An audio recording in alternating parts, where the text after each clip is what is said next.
નમસ્કાર દર્શક મિત્રો, નવજીવન ન્યૂઝમાં આપનું સ્વાગત છે. હું છું ફૈઝાન. વિસાવદર બેઠક કે ખૂબ ચર્ચાનું કેન્દ્ર બની છે. આગામી દિવસોમાં ગુજરાતમાં 2 બેઠકો ઉપર પેટા ચૂંટણી યોજાવા જઈ રહી છે, પરંતુ સમગ્ર ગુજરાતની નજર વિસાવદર બેઠક ઉપર છે. આમ આદમી પાર્ટી ત્યાં અસ્તિત્વની લડાઈ લડી રહી છે, કેમ કે 2022માં વિસાવદર બેઠક આમ આદમી પાર્ટીના ફાળે ગઈ હતી. ત્યારે ભારતીય જનતા પાર્ટી પણ આ સીટ જીતવા માટે એડી ચોટીનો જોર લગાવી રહી છે.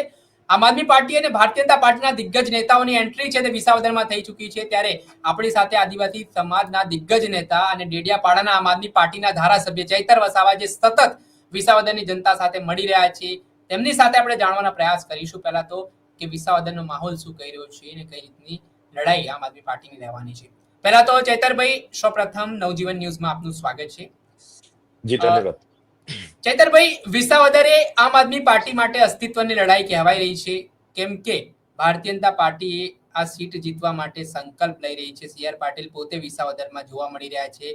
તો આમ આદમી પાર્ટી એવા તો કયા મુદ્દાઓને લઈને લોકોની વચ્ચે જઈ રહી છે? 2022માં જે આમ આદમી પાર્ટીના ઉમેદવારે પક્ષ પલટો કર્યો હતો, તો એવી તો શું ગેરંટી આપ લોકો આપી રહ્યા છો ત્યાં કે આ ઉમેદવાર પક્ષ પલટો નહીં કરે ને આ વખતે વિસાવદરની જનતા સાથે દગો નહીં થાય? સૌપ્રથમ તો આપ સૌએ 2022ની ચૂંટણી જોઈ હશે. એમાં 41 લાખ મત મળ્યા છે અને અમારા જેવા 5 ધારાસભ્ય છે અને એક ધારાસભ્ય ભૂપતભાઈ જવાથી આજે જે વિસાવદરની બેઠક છે એની પેટા ચૂંટણી આવી છે. ત્યારે વિસાવદરની જનતા જે ભરોસો આમ આદમી પાર્ટી અને ભૂપતભાઈ પર મૂક્યો હતો કે ભાઈ 5 વર્ષ ધારાસભ્ય તરીકે એમણે કામ કરવાનું હતું, એની જગ્યાએ ભૂપતભાઈ પોતાના અંગત સ્વાર્થ માટે અને ભારતીય જનતા પાર્ટીની બહુમતી હોવા છતાં ભારતીય જનતા પાર્ટીના પણ પ્રદેશના નેતાઓએ પોતાના સામધામ દંડભેદ નીતિનો ઉપયોગ કરીને આમ આદમી પાર્ટીના ધારાસભ્યને તોડીને એમના ખેમામાં લઈ ગયા, જેનાથી લોકોમાં એક અલગ આક્રોશ છે કે આટલા બધા પ્રશ્નોનો નિરાકરણ આવશે એમ કરીને ધારાસભ્ય એમણે વિધાનસભામાં મોકલ્યા અને વિધાનસભામાં ધારાસભ્ય એમની રજૂઆતો કરવાના બદલે એમના સ્વાર્થ માટે ભારતીય જનતા પાર્ટીમાં જઈને બેસી ગયા, જેના કારણે લોકો હવે બદલો લેવા ઈચ્છે છે. અને બદલાના ભાગરૂપે આ ચૂંટણી જે આવી છે એ ચૂંટણીમાં લોકો સ્વયંભૂ મીટિંગોમાં જોડાય છે, અમારા ઉમેદવાર ગોપાલભાઈને આવકારે છે, એમનું સ્વાગત સન્માન કરે છે, સાંભળે છે અને વિશ્વાસ આપે છે. વિસાવદર હોય, ભેસાણ હોય, જુનાગઢ ગ્રામ્યના લોકો કે આ વખતે કંઈ પણ થાય પણ ભારતીય જનતા પાર્ટીને એમના ઉમેદવાર કિરીટભાઈ પટેલને અહીંયા હરાવીશું અને ગોપાલભાઈને જીતાવીશું, એ પૂરો વિશ્વાસ અમને આપે છે. એના પરથી અમે ભરોસા અને વિશ્વાસ સાથે કહીએ છીએ કે ગોપાલભાઈ ઇટાલિયા વિસાવદરની ચૂંટણી જીતે છે અને વિધાનસભામાં મજબૂત નેતા તરીકે ગોપાલભાઈ આવે છે.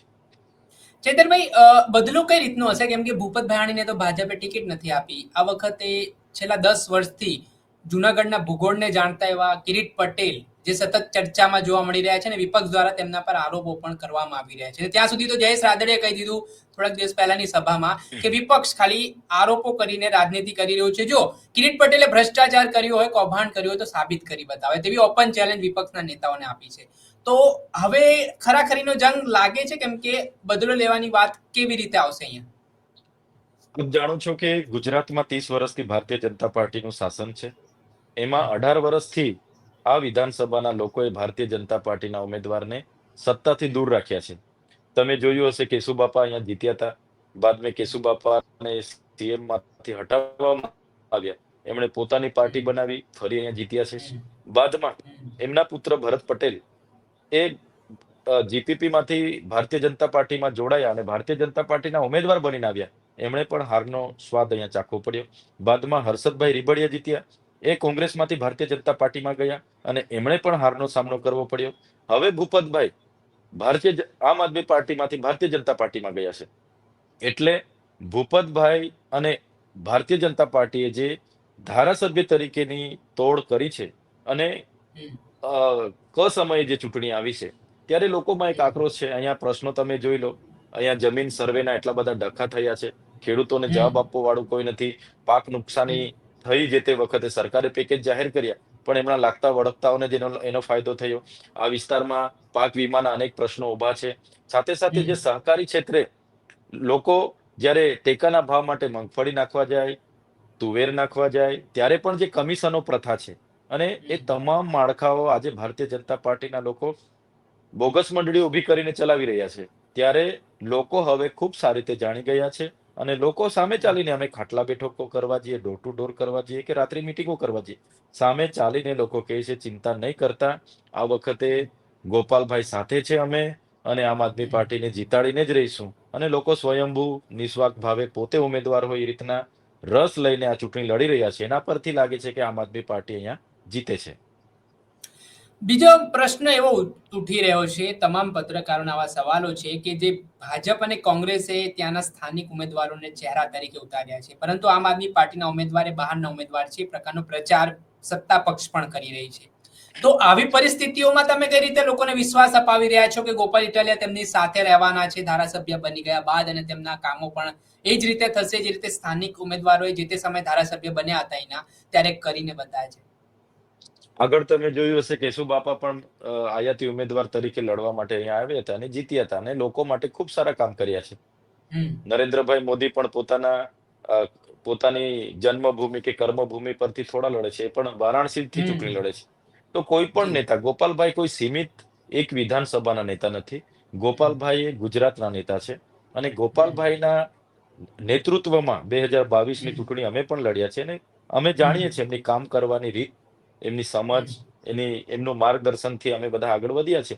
તો ગોપાલભાઈ વિસાવદરની પેટા ચૂંટણીમાંથી જો જીતી જાય તો માત્ર વિસાવદરના જનતા માટે જ નથી, પણ સમગ્ર ગુજરાતના ખેડૂતોને એનો ફાયદો થવાનો છે. બેરોજગારો હોય, મહિલા હોય કે વેપારી વર્ગ હોય, તમામ પ્રકારના લોકોને જ્યાં પણ બોલવાનું થશે, ગોપાલભાઈ એક મજબૂત વિપક્ષના નેતા તરીકેની ભૂમિકા ભજવશે અને એને ન્યાય આપવાનું કામ કરશે. એના લીધે વિસાવદરની જનતાને અમે કહીએ છીએ, તમારા જે પણ નેતાઓ અહીંથી ચૂંટાઈને જાય છે, એ નાના નાના કામોમાં ક્યારે એમને ધ્યાન નથી આપતા. પણ મને લાગે છે ગોપાલભાઈના જે મુદ્દાઓ છે કે ભાઈ બેંક હોય, મામલતદાર કચેરી હોય, તાલુકા પંચાયત હોય, ગ્રામ પંચાયત હોય, જ્યાં પણ લાઈનો લાગે છે એ લાઈનો નહીં લગાડવામાં આવશે. યાર્ડ હોય, એપીએમસી હોય કે જે પણ સહકારી ક્ષેત્રે ટેકાના ભાવોમાં કમિશન પ્રથા છે એ બંધ કરવામાં આવશે. રીસર્વે ફરી કરાવવામાં આવશે.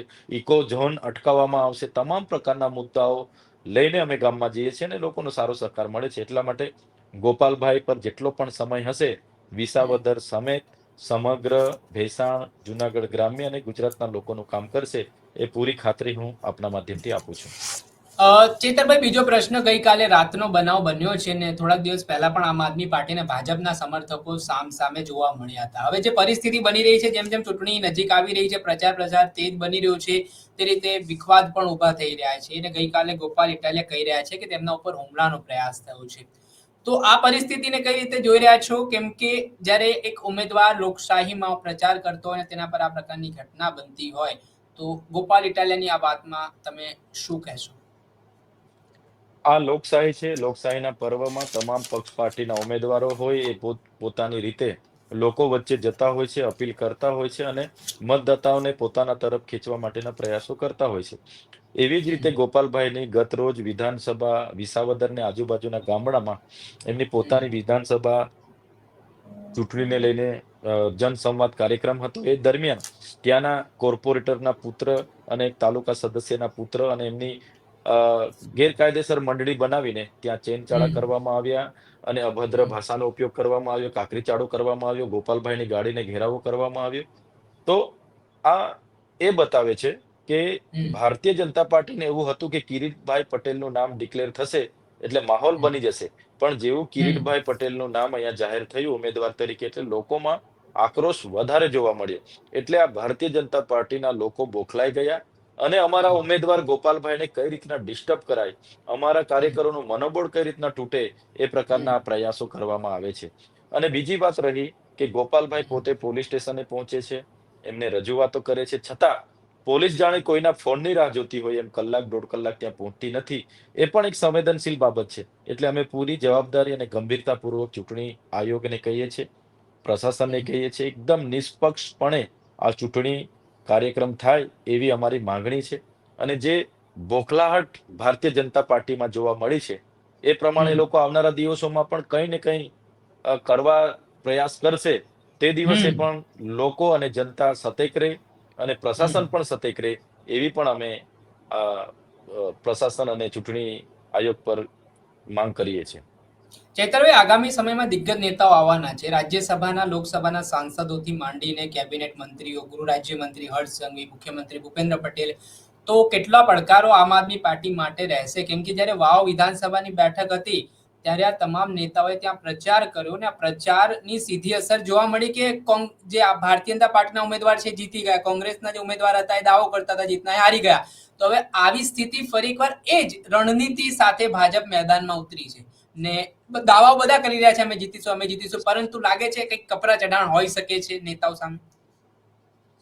જે રીતે ભારતીય જનતા પાર્ટીના પૂરેપૂરા કેબિનેટ રાજ્ય કક્ષાના મંત્રીઓને અહીંયા ઉતારવામાં આવે છે અને જે રીતના એમનો પ્રશાસન વહીવટી તંત્રને ઉપયોગ કરીને એ લોકો જે પ્રકારે ગામડાઓમાં અને જે પ્રકારે લોકો પર દબાણ અને સામદામ દંડ ભેદની નીતિ અપનાવી રહ્યા છે, તો ચોક્કસપણે એક કપરા ચઢાણ અમારા માટે કહેવાય. પરંતુ અમારી સાથેની તમામ ટીમ અને વિસાવદર, જુનાગઢ, ભેસાણની જનતા એક મન બનાવી લીધું છે અને ઈમાનદારીપૂર્વક નિસ્વાર્થ ભાવે એ લોકો કહે છે કે ગમે તે થાય, નેતાઓ તો ચૂંટણી છે એટલે બધા જ આવવાના, જેવી ચૂંટણી પતશે એટલે કોઈ દેખાવાનું નથી, ગમે તેવા વાયદાઓ પણ થશે, પેરિસ બનાવીશું, ફલાણું બનાવીશું, ઢીકણું બનાવીશું, પણ લોકો ખૂબ સારી રીતે જાણે છે કે ચૂંટણી પત્યા પછી અહીંયા કોઈ નજરે પડવાનું નથી.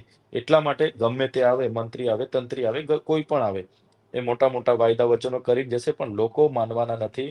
લોકોએ મન બનાવી લીધું છે ગોપાલભાઈ ઇટાલિયાને જીતાડવાનું. એટલા માટે ગોપાલભાઈ ઇટાલિયા આ વખતે જીતવાના છે. કોઈ પણ આવે એ અમે અમારા પ્રયાસો અમે કરીશું, લોકશાહીના ઢબે પ્રયાસો એ લોકો કરશે, બધા જ કરશે, પણ લોકોએ મન બનાવેલું છે, સ્પષ્ટ દેખાય છે, એટલે ગોપાલભાઈ ઇટાલિયા અહીંથી જીતવાના છે. ચૈતરભાઈ, જે બીજો એક પ્રશ્ન છે, છેલ્લો મારો પ્રશ્ન છે કે આજે વિસાવદરના ભેરસાણમાં પ્રદેશ પ્રમુખ સી.આર. પાટીલે એક નિવેદન આપ્યું છે અને આ નિવેદનમાં કહ્યું છે કે ચૈતર વસાવા પણ ભારતીય જનતા પાર્ટીમાંથી ચૂંટણી લડવા માટે ટિકિટ માંગવા માટે આવ્યા હતા, પરંતુ તેમને ટિકિટ આપવામાં નથી આવી. એટલા માટે તેઓ બીટીપી માંથી પછી આમ આદમી પાર્ટીમાં લડવા ગયા. એટલે આ જે નિવેદન આપ્યું છે, આ નિવેદનને પહેલા તો તમે જુઓ, કઈ રીતે જુઓ છો અને ખરેખર તમે ટિકિટ માંગી હતી ભાજપમાંથી? પહેલા તો એમણે ચોખવટ કરવી જોઈએ. સી.આર. પાટીલ સાથે અમે 3 થી 4 વાર મળ્યા હતા. હું એમને ત્યાં ટિકિટ માંગવા માટે નથી ગયો. એમણે મને ભરૂચ લોકસભા ટિકિટ આપવા માટે બોલાવ્યા હતા કે ભાઈ તમે ભરૂચ લોકસભા ભારતીય જનતા પાર્ટીમાંથી લડો. અને માત્ર સી.આર. પાટીલ જ નહીં, એમના ભરૂચ લોકસભામાં આવતા 6 ધારાસભ્ય અને એમના બીજા સંગઠનના જિલ્લાના પ્રમુખો, બધા જ લોકોનો આગ્રહ હતો અને સી.આર. પાટીલે પણ 3 થી 4 વખત અમે ફેસ ટુ ફેસ મળ્યા છે, 4 વખત, અને એમણે આગ્રહ કર્યો હતો. પણ આપણે જે તે વખતે પણ આમ આદમી પાર્ટી સાથે હતા, આજે પણ આમ આદમી પાર્ટી સાથે છે. આજે એમણે જે સ્ટેટમેન્ટ આપ્યું છે કે ચૈતરભાઈને અમારી ટિકિટ નથી આપી એટલે ચૈતરભાઈ આપમાંથી લડ્યા છે, એવું બિલકુલ નથી. આખી દુનિયા અને જે તે સમયે અમે પ્રેસ મીડિયામાં પણ આ વાત પ્રેસમાં પણ જાહેર કરી હતી કે આ પ્રકારનો અમારી સાથે શાસક પક્ષનું દબાણ હતું. તમામ બાબતે સમયાંતરે અમે વાત મૂકી હતી. તે આ પ્રચાર કરવા પાછળનું કારણ શું તમારા નામનું? તો તમારા નામનું એવું કહી રહ્યા છે તો કે એ લડવા માટે આવ્યા હતા. આમાં એ કહેતા હતા કે ઈચ્છા વ્યક્ત કરી હતી ભાજપમાંથી ચૂંટણી લડવાની, એવી વાત એ જાહેર મંચ પરથી કરી રહ્યા છે. સી.આર. પાટીલ જે પ્રદેશ પ્રમુખ છે, એમણે મને હું ધારાસભ્ય ચૂંટાયા બાદ એમણે મને 3 વખત એમના ઘરે અને 1 વખત ગાંધીનગર અમે મળ્યા હતા. એમણે મને ભારતીય જનતા પાર્ટીમાંથી ભરૂચ લોકસભા લડવા માટેની ઓફર કરી હતી. એમના ધારાસભ્યને પણ મારી પાસે મોકલ્યા હતા. છતાં ઇન્ડિયા ગઠબંધનમાં મારે લડવાનું હતું. હું પાર્ટીમાં રહીને લોકોના ભરોસો ના તૂટે, પાર્ટીનો વિશ્વાસ ન તૂટે, એના માટે હું ઇન્ડિયા ગઠબંધનમાંથી લડ્યો અને ખૂબ સારી રીતે લડ્યો. ભલે થોડા મતથી અમે હાર્યા છે, આવનારા દિવસોમાં ફરી અમને જો તક મળશે તો ફરી અમે લડીશું. ચોક્કસથી ખૂબ ખૂબ આભાર તમારો મહત્વપૂર્ણ સમય આપવા બદલ. આ હતા આમ આદમી પાર્ટીના ડેડિયાપાડાના ધારાસભ્ય ચૈતર વસાવા, જે વિસાવદરના પ્રચારમાં છે. એમનો સતત શેડ્યુલ બિઝી છે, છતાં પણ તેમણે આપણને સમય આપ્યો છે. વિસાવદરના પ્રચારને લઈને તેમણે વાતો કરી છે, આશાવાદ વ્યક્ત કર્યો છે કે આગામી સમયમાં ગોપાલ ઇટાલિયા ત્યાંથી ચૂંટણી જીતવાના છે. અને સાથે જે સ્પષ્ટતા કરી છે, સી.આર. પાટીલ જે પ્રદેશ પ્રમુખ છે ભાજપના, તેમણે એક વાત કહી કે ધારાસભ્ય ચૈતર વસાવાએ ઈચ્છા વ્યક્ત કરી હતી કે તેઓ ભાજપમાંથી ચૂંટણી લડવાની, પરંતુ આ મામલે તેમણે ખુલાસો મૂક્યો છે ધારાસભ્ય ચૈતર વસાવાએ કે પ્રદેશ પ્રમુખ CR પાટીલે જ તેમને બોલાવ્યા હતા કે તમે ભાજપમાંથી ચૂંટણી લડો, એટલે તેમણે ઇનકાર કર્યો હતો જે તે સમયે. હજી પણ તેઓ કહી રહ્યા છે કે તેઓ આમ આદમી પાર્ટી સાથે જ હંમેશા રહેવાના છે. દર્શક મિત્રો, આવા જ અવનવા અપડેટો આપના સુધી પહોંચાડતા રહીશું. લાઈક કરી દો, સબસ્ક્રાઇબ કરી દો અને શેર કરવાનું. વૈષ્ણવજન તો તેને કહીએ જે